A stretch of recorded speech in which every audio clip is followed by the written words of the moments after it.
हाथी और चूहा की कहानी। एक राज्य में एक राजा का शासन था।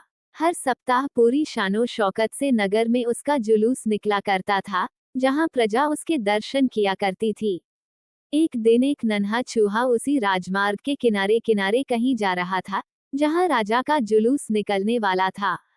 वह चूहा था तो छोटा सा, मगर उसका घमंड बहुत बड़ा था और वह खुद को सर्वश्रेष्ठ और महान समझता था। कुछ देर बाद राजमार्ग से राजा का भव्य जुलूस निकला, जिसे देखने लोगों की भीड़ लगने लगी। राजा अपने पूरे दल बल के साथ था। उसके सैनिक उसे घेरे हुए थे। कई मंत्री और अनुचर उसके पीछे थे। वह एक विशाल शाही हाथी पर सवार था। हाथी शाही था, इसलिए उसे भव्यता से सजाया गया था और उसकी शान भी देखते बनते थी। जुलूस में हाथी के साथ एक शाही बिल्ली और एक कुत्ता भी थे। राजा का जुलूस देखने को उमड़ी भीड़ राजा के साथ साथ उसके शाही हाथी की भी प्रशंसा कर रही थी। ये सुनकर घमंडी चूहे को बहुत बुरा लगा।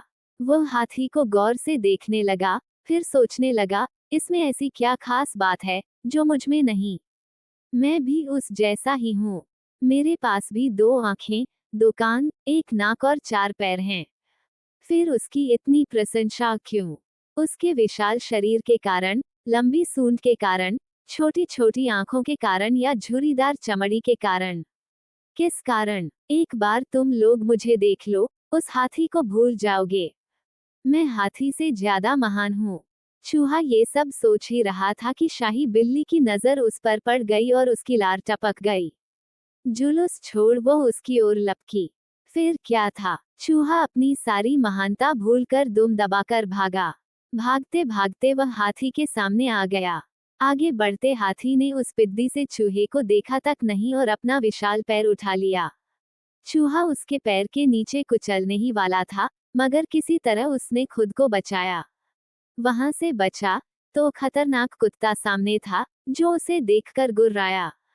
चूहा पूरी जान लगाकर वहां से भागा और राजमार्ग के किनारे स्थित एक छेद में घुस गया। उसका सारा घमंड उतर चुका था। उसे समझ आ चुका था कि वह इतना भी श्रेष्ठ और महान नहीं। सीख: किसी से मात्र रूप रंग की समानता हमें महान नहीं बनाती। महान हमारे गुण और कार्य बनाते हैं। वीडियोस लाइक करें, चैनल सब्सक्राइब करें, वीडियोस में कमेंट करें।